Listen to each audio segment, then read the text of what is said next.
to the city, baby. When you see us, so you know you really viewing greatness in the making.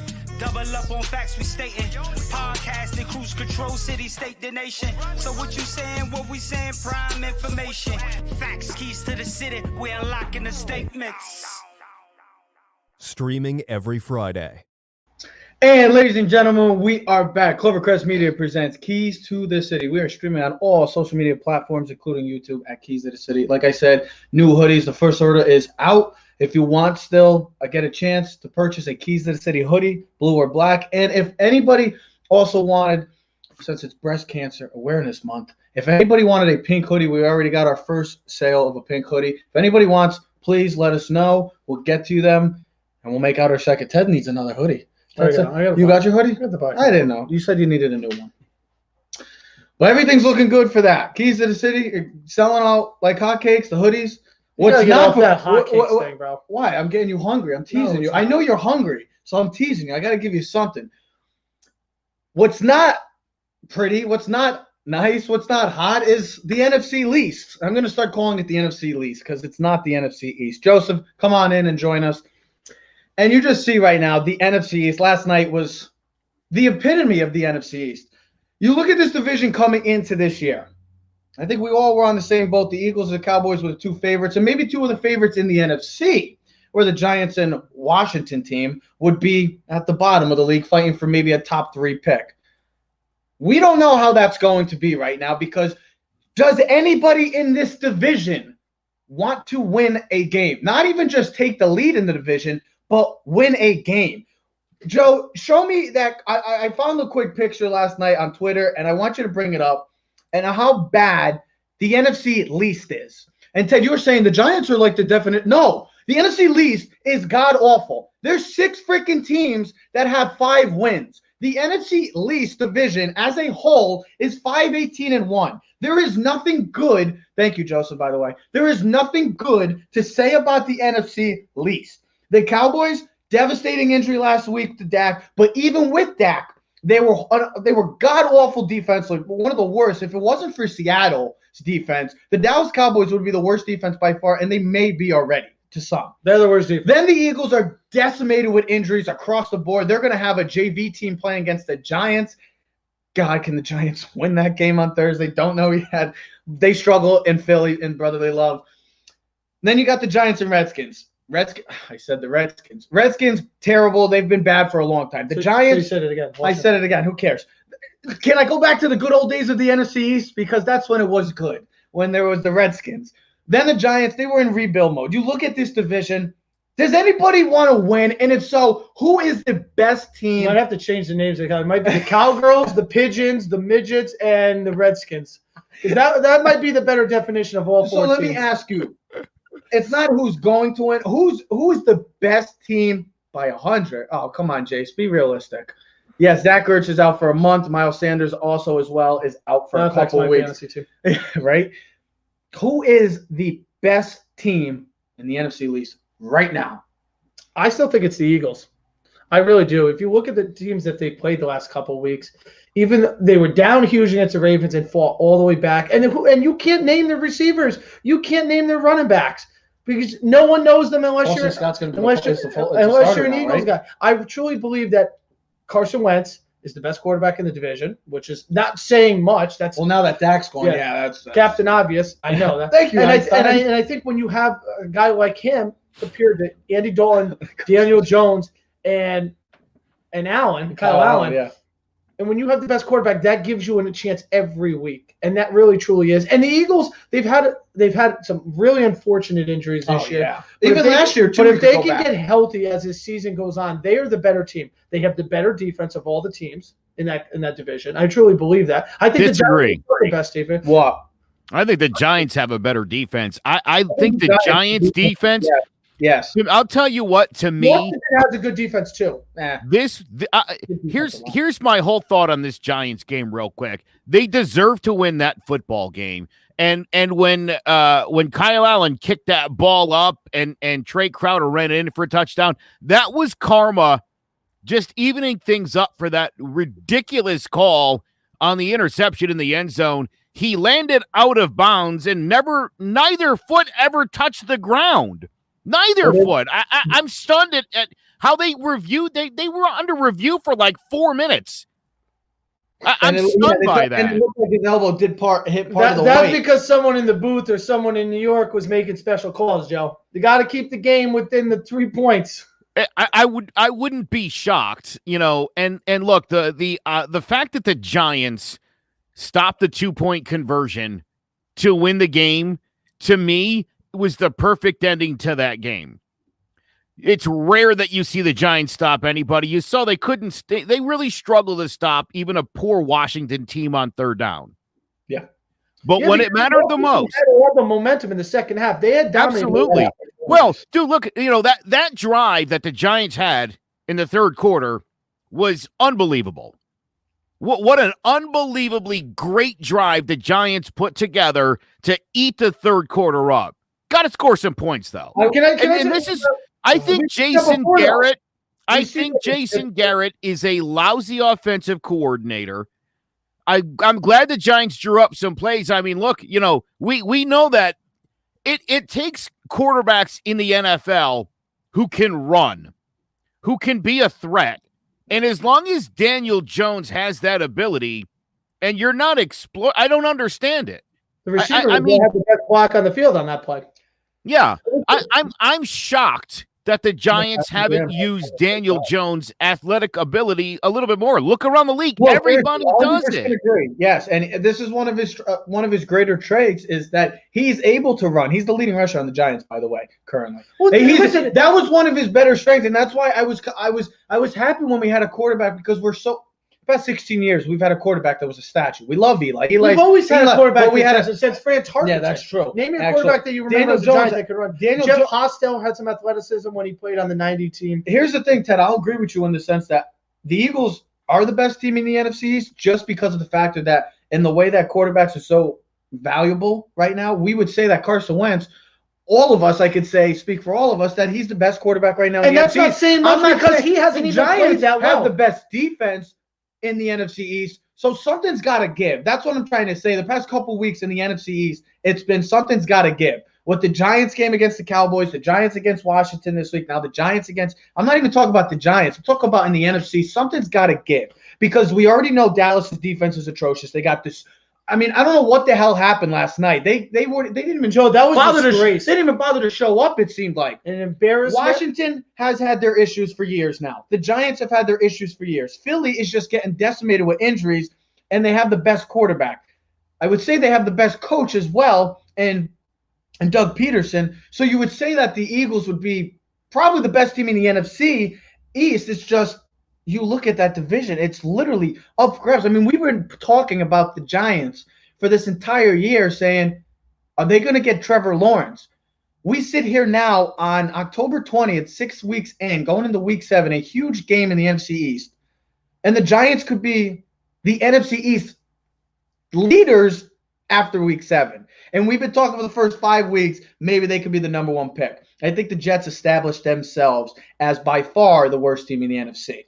Not NFC, just the NFL as a whole. Yeah, they're tanking for Lawrence. They're all But I read a great article in the Post the other day that says, hey, listen, if you remember the Jets in 96, after they had taken Keyshawn Johnson the year before, they were 1-15. They were supposed to be. Look at that stat. They were supposed to get the number 1 pick. That's a pretty sight, Joe, isn't it? And if you remember this, Peyton Manning decided to come back for his senior season. We'll get into that, which changed everything. So, there's no total sense that Trevor Lawrence is definitely coming out. He'll more likely come out. But does that change anything with regards to the Jets? Because, listen, we've seen it before. What if Trevor Lawrence says, I don't want to play for the New York Jets? Now, listen, the Jets can still take him and say, deal with it. Nothing you can do about it. But, Eli Manning did it. John Elway did it. Other guys have he wanted to come to New York. I don't think Trevor Lawrence wants to go to the Jets. I don't think anybody would want to go to the Jets. Listen, if you're a Jets fan and you watch your two best players and Jamal Adams go to the undefeated Seahawks, and then you watch Le'Veon Bell, who was their best offensive player, because you can't name me a better offensive player on their team. Say whatever you want about the guy. He goes to the Kansas City Chiefs. I mean, think about those two guys. You go from the Jets to the Chiefs in Seattle, and they're both Super Bowl Must be a contenders. beautiful thing, That's right? a beautiful thing as a player. Now, with that being said, the NFC East is garbage. I want to know who Dallas Joe bet. last night Yeah. was an embarrassment. I can't believe what I saw last night. Could not believe it. It got worse as the game went on. Their defense, actually, if you watch the beginning of the game, their defense actually looked pretty good in their first 3 drives. Oh, Kyler Murray played a part of that. They had shut down Kyler Murray. No, their defense was good in the first quarter, but it got worse and it got worse, and they gave up the rushing yard and then the deep passing. Michael Gallup forgot how to catch the ball. End of the first half, 3rd and goal. Ball's hit right in his hands. The Giants, he would have caught that with one hand with 2 fingers and walked in the end zone. He drops the ball. Andy Dalton is not a good quarterback. It showed last night. He's not a good quarterback. Their offensive line is decimated with injuries. Dak Martin left the game with a concussion. They lost both of their tackles this season. Travis Frederick retired in the beginning of the season. So the team that – it's funny because you think about this. This Dallas team 4 years ago when Dak and Zeke were both drafted was the best Dallas team they've had, and they've gotten worse every year. And this is their worst year. Joe, who do you think is the best team in the NFC East right now? Who is the best team? I know. That's like picking the best. That's like picking out of the presidential candidate. I know, but that's pick the worst of the. That's what makes it fun, though. I mean, it truly is. I don't know. Look, I'll tell you what. I like what I saw from the Giants, and if the Giants want to get serious, I think they've got a defense that's good enough. So we don't want them to win the division, Joe. Oh, I know. Listen. I don't. Who's been advocating for the Giants to go 0-16? I have. I am a big proponent of 0-16. But if you're going to do it, then do it, and get destroyed in the first round of the playoffs. Someone has. And then just somebody has to win the division. And they're going to win the whole freaking thing. They're going to finish at 9-11. No, they're not. They're going to go. I also wouldn't rule Washington out because I think when Alex Smith eventually reclaims the starter job there, I think that team might actually be able to move the football a little bit better. I think the Eagles stink, dude. Every Eagles fan I talk to is like... Can you highlight that comment by Jace? Just look at the comment that he just put in. This is what the who doesn't want the Giants to win. Who is the shiniest? No. Who is the shiniest turd in the toilet? That's kind of like answering the question. Yeah, what kind of fans are you? That's what I'm trying to say. Here's the thing. Hold on. I'm a realistic fan because if the Giants win the division, what is that going to get me? I know the Giants are not beating Tampa, Seattle, Green Bay, Chicago. I mean, who are right. they? And if they get to the playoffs and they have no shot, and I'm a realistic fan, that does nothing for me. Can I be the Giants? Can I be if you want to be a realistic Giant fan, yes, you want them to win the Super Bowl. That's obvious. Of course, I want them to win the Super Bowl. But to go 7-9 or 6-10, win the division, get blown out by 30 points on a home game in wild cards, just so I could watch my Giants and be devastated again, does me no good. All right? If the Giants, and then they pick 17th or 18th. What is I want the Giants to get better for the future because the only way for Daniel Jones to succeed is to fix the line. The line is not fixed. That's maybe getting the kid Penny Sewell out of Oregon, who's the best offensive lineman coming out of the draft. What's to say they can't get a quarterback if they don't think Daniel Jones is the future guy? Because right now, I don't know if Daniel Jones is the guy. I truly do not believe he's the guy yet. He's got to show me more. Sorry, 112 yards is not doing it for me. Next 10 games. And you can blame him. He doesn't have Saquon. He doesn't have the offensive line.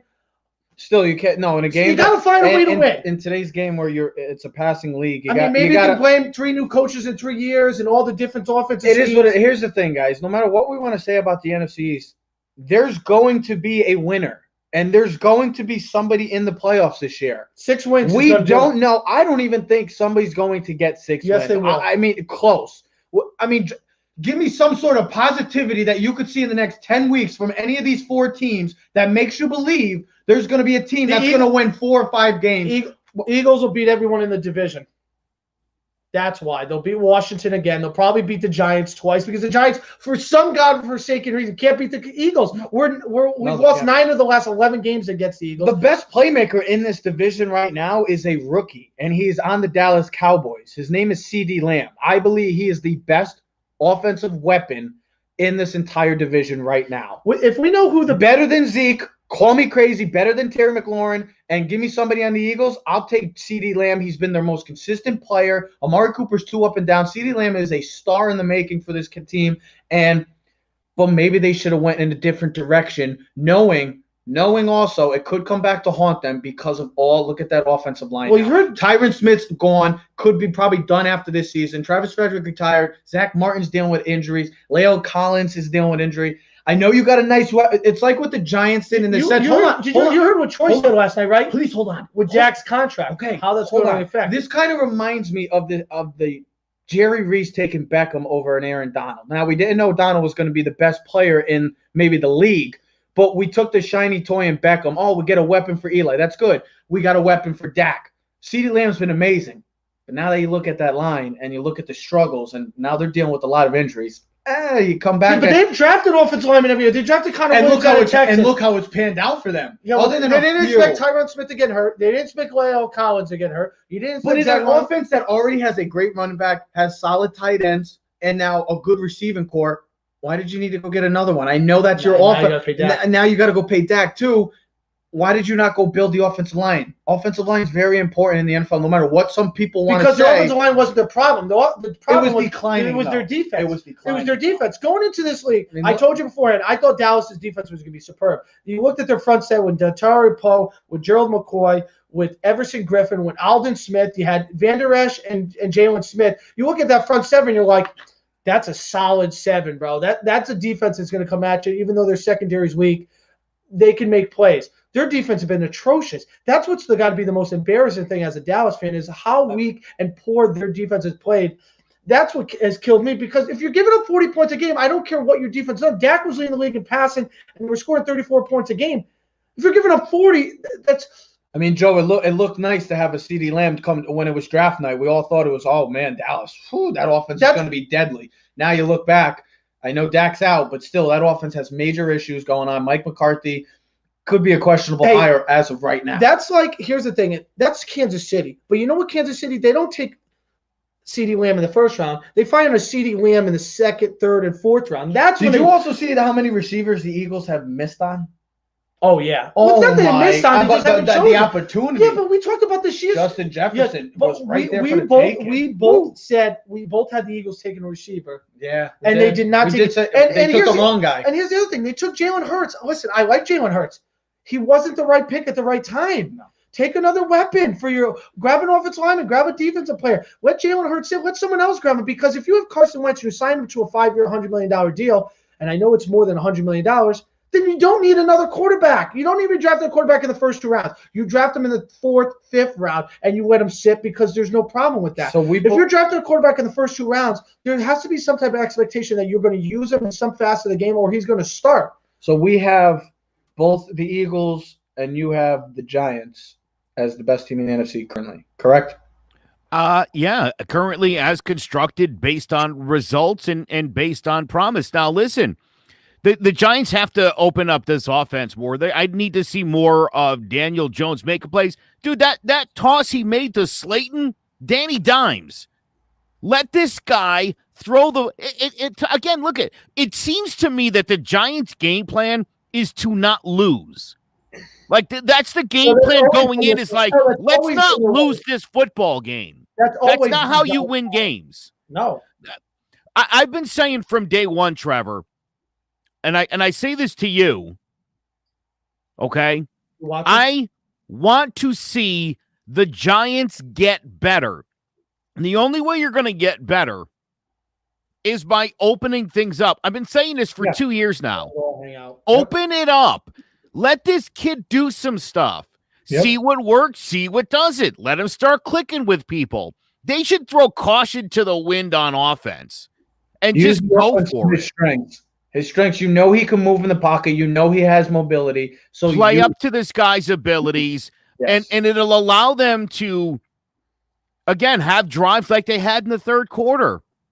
No, 100. Joe, I 100% agree. If we know the Jets are the worst team, who's the best team in football? I know that wasn't a question, but if right now you had to pick one team, the best team in football is it's a tie between an AFC and an NFC. I would go with the Pittsburgh Steelers, and I would go with a team that we're about to talk about in just a brief second, the Tampa Bay Buccaneers. And might as well, let's go right into that if you want to. I would agree with both teams. You would say those two? The only skepticism I have with Tampa is their offensive line. Okay. But they have the weapons on the outside. They have the running back, and they have the defense. And I love the Steelers right now. Who'd you pick? I still got Green Bay. Okay. I think it's likely. I think Green Bay probably finishes a game ahead, 13-3, 12-4. I think Tampa's right behind them. I think Tampa ends up going through Green Bay, though. I don't think it's going to be the other way around. It would be between, and I agree with Rizzer. It's you can't. I'm not knocking KC at all. Trust me. But Steelers might have. They might be scarier now with the ability to run the football the way they ran last night with Hilaire, and now with. I'm not worried about that against the Steelers. That's going to be scary. The Browns were the best running team, and the Steelers. Hurting. I think the Steelers are legit. I think they're going to be. That was right the most up there. That and the Tampa Bay win this weekend really gave me fruition of what the two best teams are, and because they both dominated, Tampa Bay took it to Green Bay, and so did the Steelers. I wanted to say this. I know the Jets are the worst team in the NFL. The second worst team in the NFL right now is the Minnesota Vikings. To me, they don't even show effort. At least the Giants have shown effort. They've lost, but they have shown effort. The Titans are really good too. If I had to put the teams, that's how it would go. Let's go through to my question though. The NFC. We got to see one of the undefeateds. Green Bay, hot. Aaron Rodgers looks like Aaron Rodgers of 2010, looking like he's on a mission to prove everybody wrong. Goes into Tampa, and boy, oh boy, Joe, you lost another bet to the Keys brothers, this time by Ted, so I am off. I'm finally not betting you. There was a handshake. Joe, there was an agreement, too, and it was a 4-touch. That was for pizza. Joe, you should probably give 2 pizzas because of how bad they lost. No, I'm kidding. Here's my thing. The reason why I'll go with Tampa to run through the NFC is because they are the most complete team. They have Tom Brady. They got a great weaponry of weapons on that offense. Ronald Jones, once Fournette comes back too, you got Mike Evans, you got Gronk, who finally got his first touchdown with Brady. Godwin as well. Finally, he's coming back healthy. But that defense is what is going to be the main reason why they are going to be everything's going to be running through Tampa. Seattle has the best quarterback right now in the NFC. But their defense is god-awful that you have no trust in them. Green Bay, you would say Green Bay second because Rodgers is playing out of mind, and they still have a good defense plus the good running game, and good weapons around that offense. But Tampa Bay, the way that defense is aggressive, they get after the quarterback. They got a great secondary, and their linebacking crew is just as good as any linebacking crew in the NFL. Speaking of linebackers, the reason the Steelers could be in trouble, they just lost one of their best players for the year, a massive loss, and one of my favorite players, Devin Bush, is out for the year with a torn ACL. But I think the NFC runs through Tampa because I don't see anybody else. I don't see any NFC East team. Well, they have 2 losses. The Bears are 5-1. But how serious do we take Nick Foles and that Bears team? Green Bay, Seattle is really good, but their defense is horrible. Give me somebody else. And the Saints, I just don't trust the Saints anymore. So if I had to pick, it'd be the Tampa Bay Buccaneers. It would be the number 1 team in the NFC. I'll tell you one thing. You know what kills me as a Giant fan is watching JPP cause destruction on the football field. He's kicking ass, man. Good for him. I mean, you think about it. So you have your bookend DNs with JPP and Shaq Barrett. You got Dominic Sue in the middle. They just lost one of their best run stoppers, Vita Vea, which was a huge loss. People don't get that. Yep. But the 350-pound man out of Washington was a huge building block in the center. Now, what did the Tampa Bay do? They call up the Jets and say, hey, we'll take your team captain, Sean McClendon, the D tackle, who's played really well for the Jets this season. So he'll be a step. This is all about winning now. They have the team to do it. They have Adams and Wagner, but they're still giving up 470 yards on the defense. How are you going to tell me that they have – I know they got stars. Who gives a who? They're not the – okay, go on. See, the problem is with Russell Wilson. The problem with Russell Wilson, you never feel like you're out of the game. And he's such Are you taking Brady or Russell Wilson? In one game? Russell Wilson, dude, right now? Are you insane? Are you – I mean, dude, not for nothing. Tom Brady – 2 weeks ago, didn't know what down it was. Are you kidding me? This isn't. Hold on. This isn't Tom Brady 2000 to 2015. Get this out of your head. I had to bang this out of you, Trevor, when we talked about Buster Posey and Gary Sanchez a couple of years ago. You couldn't remember that it wasn't 2014 anymore, that it was 2018, 2019, 2020. Posey's out of the conversation. And you're still Tom Brady. Tom Brady's my fantasy quarterback in 2 different leagues. Believe me, he's nothing special anymore. Your quarterback. He's nothing special anymore. He's the weak link that way. He's the weak link on that offense. Joe, you know what this is, Joe? And I'm going to make a perfect example, and I know you're going to agree with me. And I'm going to steal it from Collard. But do you know what this is? This is the Denver Broncos of the Peyton Manning era, where Peyton was really bad that year. No. Yeah. Even Peyton was really bad that year. No, but he knew what down it was every time. He got benched that year with Osweiler. Listen, Brady's not getting benched. Not that year. Not the year where he couldn't throw the ball 5 yards. That's when they won the Super Bowl. I'm not talking about the year they won the Super Bowl. The year they lost the Super Bowl, where he has all the weapons, and they had Emmanuel Sanders and Demaryius Thomas. Wait, the year they lost the Super Bowl, you remember what he did? Yes. He broke the freaking record, every freaking major record. But he didn't go from 15 to that bad. I'm telling you. No, that was his first year. Yeah, then there was second. In 2015, he only made it to 2 Super Bowls with them. He lost to Seattle and then won it with Denver. That's went against Carolina. Listen, it's a combo of that. Don't tell me. Shut up. Tell me this. This is a combo thing because Brady's arm is what it was, okay? But he's so savvy and smart, like Peyton Manning was, that he can manipulate defenses. And when you have like a Demaryius Thomas and Emmanuel Sanders that Peyton Manning had, and Julius Thomas at tight end, where it's like Gronk and Cameron Brate. And you know what's really impressive? Ronald Jones' running ability. It sets up everything for them. Chris Godwin and Mike Evans, and they haven't really been healthy either. No. Chris Godwin's been multiple weeks. Evans is dealing with a hamstring. Once that offense starts clicking, that defense has played so good since week 12 last year. They have great linebackers that can run sideline to sideline. They have pass rush, and their secondary is getting better. Joe, what do you want to say? Joe's waiting. Russell is also savvy like that, like Brady. But he can still make the throws, and he can run. I mean, it's not even close, kiddo. The thing, they have to rely so much on Russell to be perfect because of how bad that defense is, where Brady doesn't have to be nearly as flawless. Think about it. Minnesota, the way that go kick the field goal, they probably beat Seattle at home. Because of the way that defense has played throughout this entire season. They're nasty. They get up, they do all the right things on defense. Whereas Seattle, they give up everything. They just, here you go, free touchdowns after touchdowns, like watching Dallas. I still think they have to rely so heavily on Russell Wilson that I love Russell Wilson. He's one of the top 2 or maybe the best quarterback in the league, but he can't do it all by himself. Whereas Brady could have an off day, but still win because of how great the defense is. I want to give you a stat, though. Going into that game, Green Bay had the best offensive line pass protection by PFF in all football season. You know who had the best pass rush in football? Tampa Bay Bucks. And it showed. And Todd Bowles is the difference maker. He might get another head coach. Him as the defensive coordinator for this Tampa Bay team is a tone setter. Yeah. Russell Wilson, I'll take Russell Wilson probably over everyone in the league right now, and it's not even close. That's how I truly feel about Russell Wilson this year. He's so good and can put 30 on anyone. But if your defense is giving up 400 yards passing. If they're giving up 34, guess what? You lose. I don't care how many points should have lost a week before. He'll score 35. They should have lost to Minnesota if Zimmer just kicks the field goal.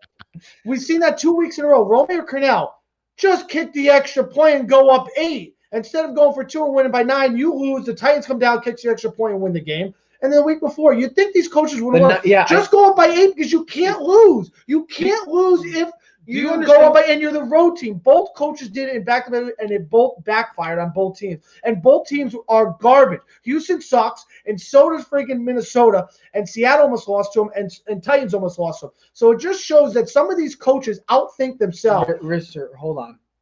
What did Mahomes do against the Niners? The Niners were top. Yeah, my point is that their defense was amazing. I get that. But still, Russell Wilson has to do 99.9%. I mean, for God's sakes, like you just said, Ted, if Minnesota doesn't just go for the field goal, Russell Wilson has to go do it by himself. It's just Minnesota. Either way, I don't know if it runs through Tampa. The question you asked me when I didn't even get to the point is I don't know if it runs. I still think it runs through Green Bay, Tampa, and Seattle. And that's not an answer, but that's a 3-way race.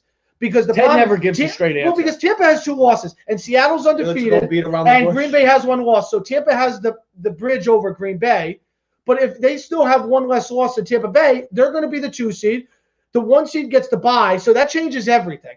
And I think Tampa understands what the bye would mean for them. And I think everyone does, because this year, only having the number one seed in the bye, not the one. Well, you know where the Super Bowl, you know where everything and goes. The Super Bowl is in Tampa. So could this be the year where the first ever NFL team plays a home game? I'm telling you, Brady's going to stick it. Brady's going to stick it to the NFL. Be like, yep, New England, see you later. You got rid of me. I'm about to go win another Super Bowl. I'm telling you, the Buccaneers are legit. They are for real. They are nasty.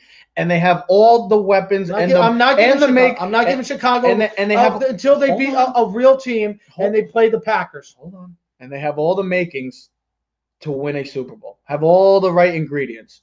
They have a good coaching staff. They have the quarterback. They have a good running game. They could get that offensive line repaired still. I love the coaches. And then guess what? That defense, we already seen what that defense just did to one of the best offenses in the league coming into that game. They took him to school, took him behind the woodshed and beat him up, Joe. Have you looked at Tampa's schedule? Yeah, it's tough. It's not that tough. So it's Raiders, Giants, Saints, Panthers, Rams, Chiefs, then Vikings, Falcons, Lions, Falcons to close it out. It's not a bad schedule. That's 4 winnable games at the end of the season. That's a 4-0 finish. Well, they'll beat the Giants. They navigate through this middle part. I mean, that looks like 4 easy wins to close out. The thing that will hurt the Tampa Bay is their division, because the Saints will be – we can't knock the Saints, but the Saints will be there till the end. Carolina is a feisty team with more dynamic on offense. You know, and then the Falcons – listen, the Falcons are one of those weird teams where you just don't know what you're going to get. They might give up 50. They might put 50 on you. So you just don't know. And they still have talented players with Calvin Ridley, and Julio Jones, and Matt Ryan, and Todd Gurley. I just don't see the NFC running through the Seattle. I don't see that. The Bears are really good too. Sorry, you are right about that, Jace. They did just beat them a week ago. But that was on a short team, and they didn't have any healthy guys. And Brady forgot. Play a healthy Sunday week off 7 days. Brady forgot that there was 4 downs. Listen, but other than that, right now for me, I put the Bucks. I'm sorry. When you beat the team that we all thought maybe was the best team in the NFC coming in, the Green Bay Packers, and the way they put it. Wait, I don't understand how they beat the number 1 contender Green Bay. Yeah. They would still have to beat Seattle's still a better team. And I agree with Risser and some of the comments here.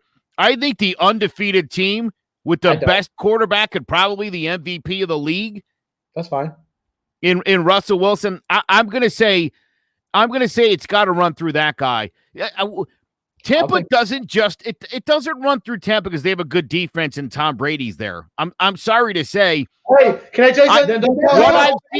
What I've seen from Tom in the last year and a half doesn't convince me. That's what we said in New England. New England's got a great defense and they have Tom Brady for the last 18 years. Then went through New England. Then don't tell me it runs through Seattle because of Russell Wilson. Don't tell me, because what else do you have? What do you have? Russell Wilson. Don't say anything about a defense. Oh, Jamal Adams. I forgot that there's 11 players on defense. And those 2 players, Jamal Adams has been dealing with an injury this year, so he hasn't even been on the field as much. Jamal Adams can't guard the pass. So please stop telling me about players, because players, you need a full team. That's what people forget about the football concept. You guys just watch football. Have you ever played it? That's what I'm trying to say. It takes a collective – Joe, I know you did. We got to do some – you got that picture of you holding the football? You want me to show you? I'll go get it. No, we don't want it. It was getting poked out. It was getting poked. You holding the ball because you're holding the ball like a loaf of bread. It got poked. It got poked. He's holding like Tiki. You can't see the guy from behind. You're good. Joe is good. That's what Steve said. You're good, Joe. I'm just saying, if Seattle's 5-0 and has Russell Wilson – until they're 5-2 and Tampa's 5-2, and we're like, oh, okay. You got a point. We'll set up a poll after us, and who do you think it is? We'll put it between. We'll set 3 teams. That's it. Sorry, I'm not putting the Bears up there. Seattle, Green Bay, and Tampa Bay. Who's the 3 teams? Joe highlights. Joe is good. I'm just curious what he means by that. Yeah, what do you mean by that? Good. Pat yourself on the back, Joe. Good-natured, good-hearted. Good at guessing things? I don't even know what that means, but thank you, Steve, for the compliment. You said you're having a good hair day. That's what he meant. Having a good hair day. Well, I think we can all agree Joe is good then, if we're talking hair days. I'm good today. So let's move on from one Florida team to another Florida team. And the big news today, Ted, you had a bold prediction in the beginning of the year, and that bold prediction actually came true because the Miami Dolphins are pulling the trigger on Tua. And I can't wait for this because, man, I'm a huge fan of Tua. I want Tua to be great. I want Tua to lead. And that was after the game, soaking it all in because he knows it's go time. The future of Miami lies on the left shoulder of Tua Tagovailoa. And you got Justin Herbert, who's played out of his mind so far this year. Joe Burrow has played really good. Tua, now it's your time. And we've been waiting for this for a long time. This Tua tank for Tua, it's been going. My Dolphin fans, I know you've been waiting for it. But Ted predicted week 6, they'd be 3-3. Tua would be starting. Well, it's after week 6. And guess what? They're 3-3. And Tua Tagovailoa will now be the starting quarterback for the Miami Dolphins. So, Ted, bravo to you on your bold prediction. And Joe, you need to start making some damn good predictions because me and Ted are making all the predictions. You might have to get cut off a little because no more bets. No more talk about Gary Sanchez with you. We're done. It's over with. I know he's going to No, my bold prediction because he's just waiting to talk Gary Trevor, Sanchez. come on, Ted. You can never have a bold. And I said, you know what? Dolphins will be 3-3 going into the bye week. Tua will start after week 6. It'll be a perfect thing. You set it up perfectly. And I said they'll win and go to the playoffs as the 7th seed and finish 9-7. You ready for my bold prediction this week? No, it's not the rest of the year. Fitzpatrick's getting traded to the 49ers. What? No, they're not going to trade him. They're not going to trade him. Joe. Fitzpatrick is getting moved. Matt Ryan. Guarantee it. You want to bet right now? This week? Why do you say that, Joe? He's so real quick, right? 7th in total QBR. They had a 47-point differential, 6th best in the league with him as quarterback. I mean, you think Tua's going to do what? Take this team to the playoffs? The power of Tua, baby. Not happening. They have a much better chance with Fitzpatrick. By the way, who's the 7th best guy in fantasy. So 7th best quarterback in fantasy. Take a look at the numbers. There's a reason that they're going with Tua. The Dolphins know they're not going anywhere, and I believe that they've got to probably have something in the works to move Fitzpatrick to somebody who's in need of a quarterback. I think you have to hold on to Fitz just in case Tua has any injury things or he gets shell shocked. He probably will. I think, dude, look at. If you're going to throw this kid in the starting lineup, he's going to get shell-shocked because this is the NFL. It didn't happen to Herbert or Burrow. And I'm only using it will. It will. Dude, let me ask you a question. You think Herbert is just going to keep reeling him off, or you think that at some point he's going to have one of those games like even the great Aaron Rodgers had yesterday? It happens. Guys get humbled. They've decided 6 games in that Tua is the guy. The future is now. And they think that because I don't think they can win the division, and they don't think they're going to make the playoffs. I think it was smart, though, to get him in at that 2-minute mark, to at least have him complete a pass, get into the game, see the field a little bit, just, get a little taste. I'm not going to lie. I'm surprised that with the way that the Dolphins have been playing the past couple weeks now, San Fran comes back with a big win against the Rams on Sunday night, but they beat up in San Fran, and then they play the Jets. Anybody should be beating the Jets just with the way that team is. But I'm kind of surprised. They're 500 right now. They're right in the thick of things in that AFC wildcard round, even in the division. They're only a game back in the division now. They're second place. So I'm kind of surprised that they're going Tua, but I have no issue with it. I mean, Fitzpatrick didn't deserve anything to lose the job, but I understand what you're trying to say. Called its time. No, I know. That's what your future is Tua. That's what I'm saying. And then, like Jay said, you got the bye week as an extra week of preparation, which is perfect. So he's going to get 2 weeks to prepare for the next game. They're a very well coached team. They'll be good. They'll be competitive down the road. Listen, the Chargers have lost games, but it's not because of Herbert's lack of play. And just like the Bengals, that's coaching. But that's just the guys have played well. Yeah. And it takes time as a rookie. Joe said it. You're going to get shell shocked. You're going to have bad games. Even the best. Even look at Aaron Rodgers, the guy who was playing at an all-time high, probably his best level. So they're on bye this week. Do you know who he comes back with? Who plays the Jets? He plays the Broncos. But he plays the Jets like in back-to-back I think they play the Jets in back-to-back weeks, I believe. If anybody's watching, I think Dolphins played the Jets last week they did, and then they played the Jets. Ted, look at that. But, Joe, would you have pulled the trigger on Tua, or would you? No, their next game's the Rams. Oh, okay. So good luck. You're playing Aaron Donald the That's first fine. game. Well, there you go. So look, Situation. they hold on. They feel good enough about turning the reins over to Tua, right? Mhm. With 10 games to go. Makes sense. Did you think Fitzpatrick, with the way he's playing, and they're 3-3, they're still in the thick of things? Did you think they should have? I know that they want to get Tua get going because if he's 100%, he's ready to go. But here's the look. They're not in the thick of things. They're. I understand they're 3-3. I don't think the Dolphins are running. It's sort of like what we were saying with the Giants. What do you want to do here? Go 7-9? Wouldn't you rather throw Tua into the fire? Hell, look, if the kid gets hot and takes it to the playoffs, then God bless him. He's the guy, and all your problems are solved in Miami. But And you still have 2 first-round picks. let's say he goes 5-5. They finish 8-8. That's perfect. That's you see some growth. He has some good games. He has some bad games. You get a better idea of where your offense stands in general. They got a lot of young guys on that offense. You want to see who clicks, who doesn't. Because here's his next 5 games. He's got the Rams at home, which is nice, so he's home. Then he's at the Cardinals, winnable game. Home against the Chargers, which should be a good, fun game. Herbert versus Tua.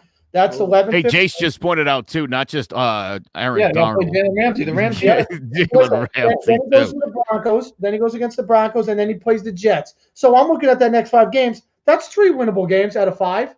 I like it that he's going against a team like the Rams. A true test. You're playing against the best defensive player in football right now, and a guy that could be seriously in consideration for MVP votes this year. You're playing against a really good defense, and I'm excited to see that with Tua, and I want to see what he's made of. I mean, they got a tough schedule, but I mean, they still play the Bengals. Then they got the Chiefs, which will probably be a loss. They play the Patriots. You never know. And then the Raiders and Bills to finish off the season. So, Joe, you're probably right. They're probably more likely at 7-9 than 9-7, but that's still good. You get them to work. You find out if he's a real deal. Still might get you in the playoffs. And you're going to have 2 first-round picks between their pick and the Houston's pick. I think more likely Fitzpatrick takes them to 8-8 or 9-7, and they do make the postseason. But I think Tua is your future. You got to find out. Ted, 1,000,000%. I'm fine with this move, but you're not just going to have Fitzpatrick sit there and mentor him for the next 10 games. Oh yeah, you will. There's something to gain by taking Fitzpatrick out of the starting lineup, getting Tua in, but it would be stupid to not move him when there's teams clearly out there who need a quarterback. Yeah, but no one went after Eli Manning last year when Eli was never going to get the job. Eli Manning sucked. Let's be honest. His skills had deteriorated to the point of nothing. Fitzpatrick throws 3 touchdowns in one game. The next day he throws 5 picks. Joe, my question. He's like the only quarterback to have 5 touchdowns a game and no picks, and then 5 interceptions and no picks. Who would trade for Fitzpatrick? Playoff caliber. Somebody team. said Dallas. Not a bad team. Somebody said Dallas. I think Dallas is a possibility. I certainly think the 49ers should consider it. There's definitely teams. Yeah, Jimmy G is better than Fitzpatrick. I understand Fitzpatrick can put all the fantasy. He's banged up and he hasn't played well, so I don't know. I mean, maybe if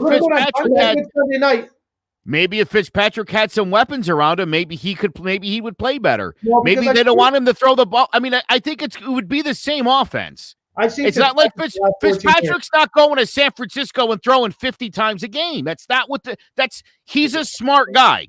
We talk about him being a Harvard guy.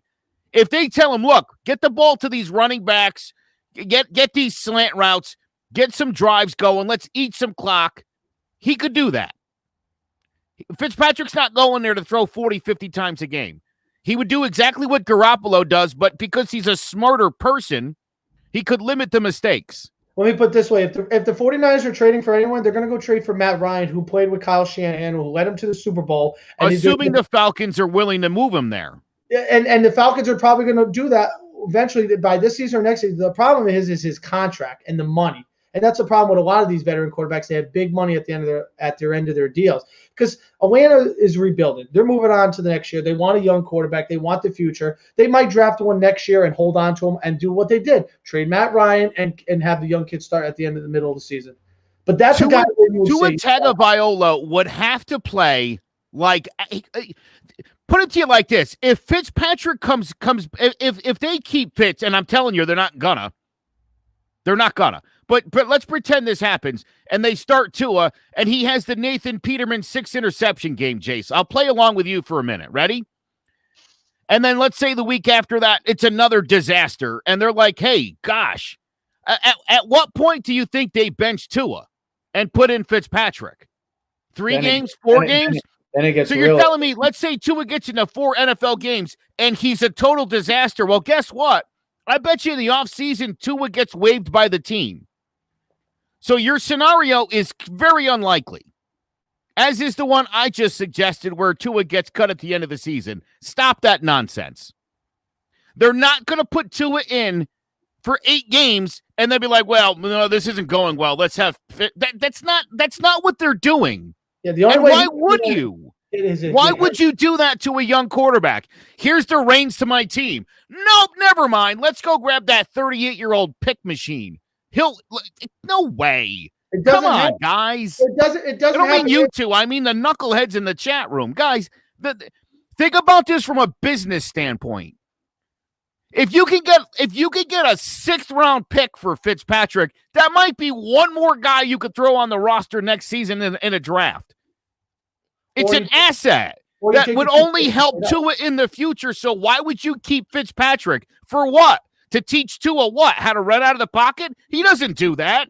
How to what? Throw interceptions? I don't need someone to teach Tua that. He already knows how to do it.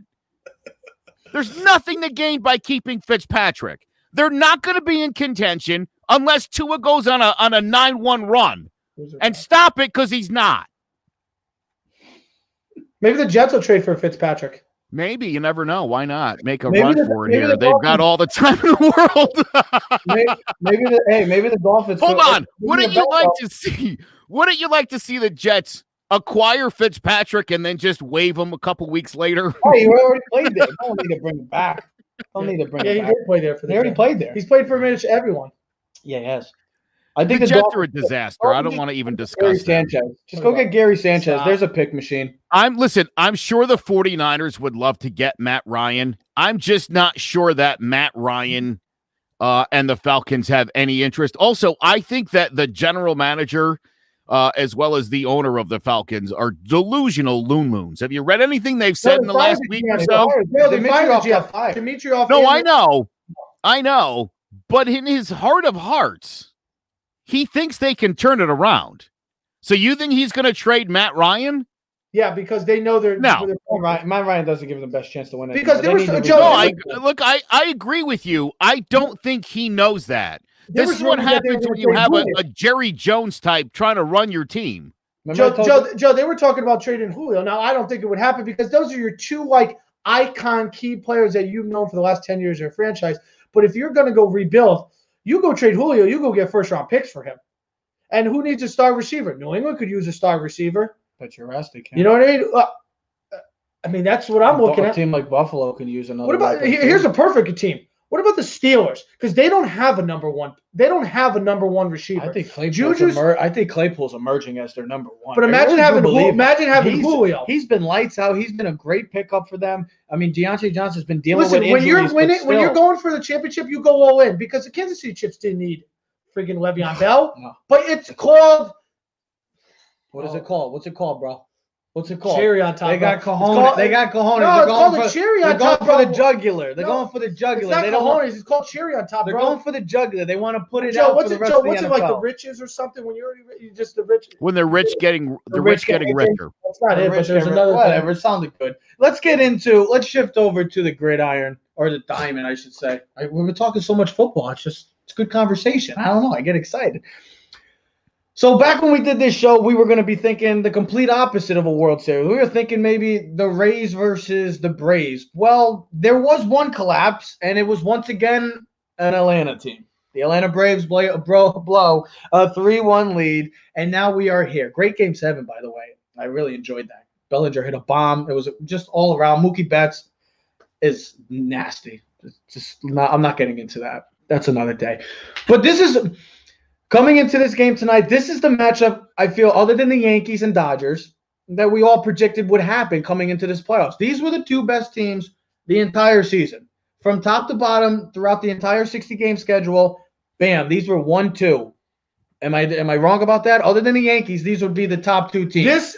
And it has the highest winning percentage going into a World Series since like 1916. So at 649, I believe it was, between the Tampa Bay Rays and the Dodgers. You don't usually see the two best teams in baseball make the World Series. No, you don't. You did this year. They have been the best team. The Dodgers are the best complete team. You look at that lineup. They said the other night, yeah, the Braves were stacked at the top 1 through 4, but you go through this Dodger lineup 1 through 9, stacked lineup. You bring in the past couple of years you've seen in baseball that the best teams. I mean, other than the Yankees, minus the Yankees, when you had the Astros against the Dodgers, those were two of the best teams. Red Sox, Dodgers, two of the best teams. Last year's the Nationals just got hot. This is an ideal matchup for baseball. You have the best pitching staff versus the best hitting team.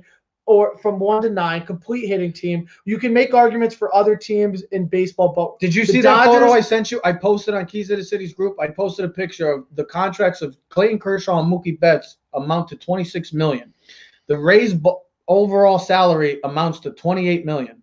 So it's like this is beanball again. This is Moneyball. This is the big guys versus the little guys for a chance at a championship. And we thought the last time we saw Clayton Kershaw might have been the last time he could have been pitching for the Dodgers or if he wanted to retire. Who knows? But he gets another opportunity in Game 1 against Tampa Bay Rays' best pitcher, Glasnow. Joe, I'm going to ask you both. Tampa Bay Rays win if they're pitching in bullpen and they're too out hitting what they did throughout the playoffs. What they did in the first round, what they did against the Yankees, what they did against Houston.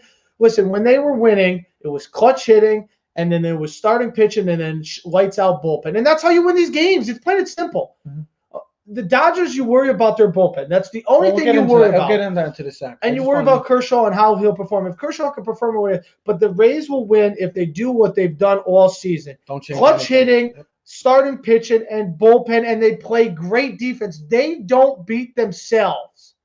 And that's the key. And if you don't beat yourselves, you're in the game 99% of the time. They're good at the fundamentals. You're going to win. Good with fundamental baseball. And I trust their coaching staff. And nothing is out of the sort for them with openers and closers and double switches and everything else to do because they're the analytic team.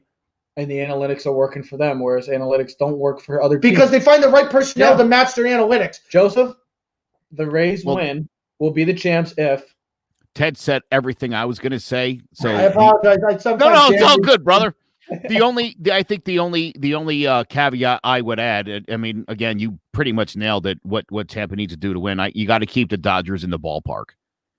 Yeah, because that's what's going to hurt you. With the Yankees is this like very similar with the Yankees matchup because of the offenses? Like you have to keep. When we always said the Yankees would win if the long ball was working for them, and if the Rays kept them. Is that how you feel with this World Series as well?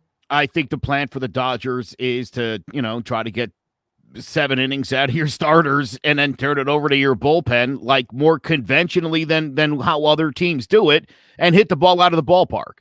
So it's a little bit of Yankees, it's a little bit Rays what they're doing. But at the end of the day, I mean, the Dodgers are going to have to outscore the Tampa Rays somehow. The Rays do a great job of hitting home runs themselves, but as we've seen, they can scratch runs across. What's surprising, though, is the home runs in the NLCS in Texas. Texas, I know it was only one season, 6 That's where it is tonight. But I know that. Okay. With fans, which is also awesome, too. What I was going to say is, though, they had the lowest rate for home runs in a ballpark out of all the stadiums this season. Interesting. So, we did see home runs at a good pace in the NLCS. How will that factor in the AL, in the World Series? Joe, now I'll start with you because Joe, the Dodgers are champs if they hit the long ball. I think the biggest key is going to be what the Dodgers do against Tampa's bullpen, because you're going to see a lot of it. Despite Glasnow, Snell, and Morton, I don't think you're going to see any of those guys past the 5th inning. And I think, yeah, I know it sucks.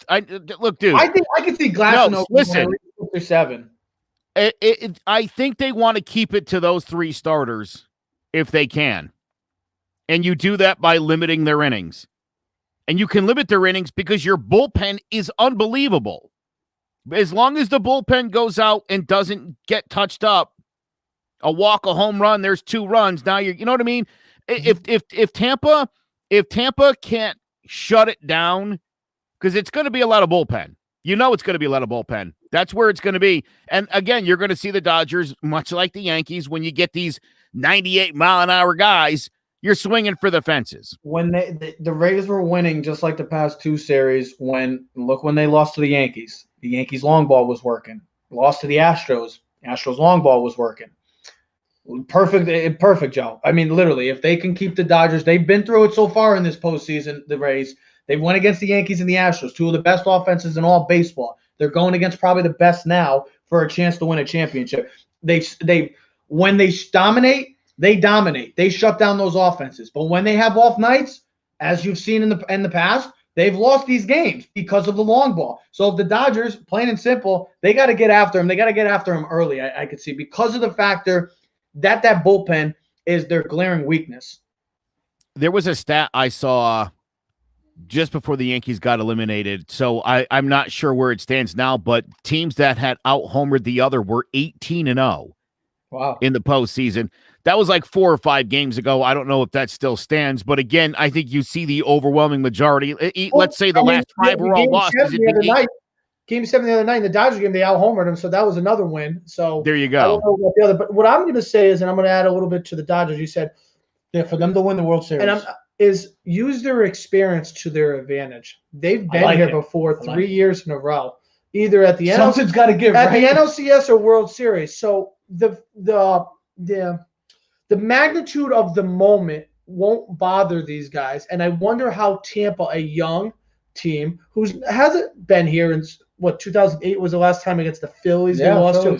So it's been some time since they've been here. How does that play into a factor? Because experience does play. I feel like Dave Roberts being in the position year after year, knowing when to pull guys, when to use guys, how to maneuver guys, is big. You know, this ain't a regular season or a regular. This is the World Series. Everything is that much higher in a magnitude. So can the Red Sox, can the Dodgers use their experience? You know, Mookie Betts being in the World Series, being a champion, telling these guys, because the Rays are going to be juiced up tonight. They're going to be ready to rock. Are the Dodgers going to be nice, smooth, and relaxed, ready to go? Is the moment not going to be too big? Because a lot of those guys have been here. They played in this moment. So understanding and appreciating the moment Let me make one final point about this. Can be a determination, because that might not be a whole series, but that could be one game, and one game could be the series. Here's the thing, to answer your question. They've dealt with pressure. They had to go through Game 5 against the Yankees, a do-or-die game. They went to – hold on. They went to Game 7, knowing they were up 3-0 at the time, and they won both. So I don't think the pressure is going to get to this team right now. I know it's the World Series, and this franchise hasn't been there since last decade. I understand that. But this team has gone through the pressures of this postseason, this different type of postseason, where they've had leads, they've had tie games, they've had Game 5s, they have Game 7s, do-or-die games, and they've overcome and they have prevailed to win. I don't see any pressure with this type of team. This team is ready for the moment, and they are excited for the opportunity to be called champs in a year that we didn't think baseball would fully go on. And now we are 7 games away, depending on what happens. We are 7 games. Could hope a new champion. There will be a new champion. Now let's pick who is going to walk away the 2020 MLB World Series champions. Rays in 7. I have the Rays in 6. I just don't want to pick the Dodgers, and that's why I'm picking the Rays in 7. I think the Rays are the most complete team. I think they're the most complete team. And I'm going to go with the completeness of that team, with that bullpen, that lineup, the managing, and the pitching. So you got Rays in 6. I got Rays in 7. The Dodgers cannot possibly lose another World Series. I mean, what are you, the Buffalo Bills? It happened before. Why can't it happen again, Joe? Because I don't want it to. Because I hate Tampa that much. Because I want the Dodgers to win. I don't want anybody. I love Clayton Kershaw. I'd like to see Clayton Kershaw improve on his 1-2 World Series record and the 5.40 ERA. That's why. Lakers win. The Dodgers win. Are we getting all LA this year? Oh boy, we'll have to see. But I'm hoping for just a great World Series, and I think we're going to get that with the 2 best teams in baseball. And I think they need a lot more fans in. They had 25,000 people at Dallas Stadium last night to watch that debacle. That was a real show. How about the Dolphins and Jets game? You had to go watch that. I'd rather just stay home when they gave the full capacity, I just said, what the hell are they doing? Nobody Should have given out free tickets. free tickets, seriously. But I'm hoping for a great World Series. It should be good. I can't wait to see what happens. Joseph, as always, thank you. Guys, super excited for the World Series. I'm just joking. I'm not. You seem very excited. I don't know. I don't know. We're gonna be. I don't know if I'll watch any of it. I'll be honest. I'll watch very little of it. I'll watch highlights. I don't know. Tampa Bay won the NHL. So Tampa Bay won the Tampa NHL. Bay won the NHL, And that's why the Lakers NFL. That's why Tampa's gonna win in the NFL. I'm The telling Lakers won the NBA. So Too much- something's got to give, Joe. Something's Tampa, gotta LA.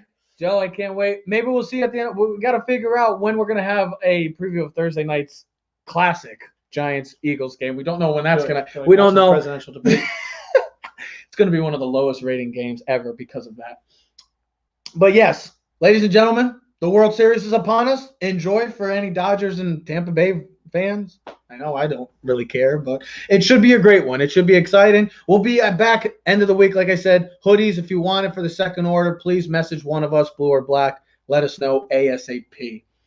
Joseph, thank you as always. Clovercrest Media presents Keys to the City. We are out. Yeah. Keys to the city, baby. When you see us, so you know you really viewing greatness in the making. Double up on facts we stating. Podcasting, cruise control, city, state, the nation. So what you saying, what we saying, prime information.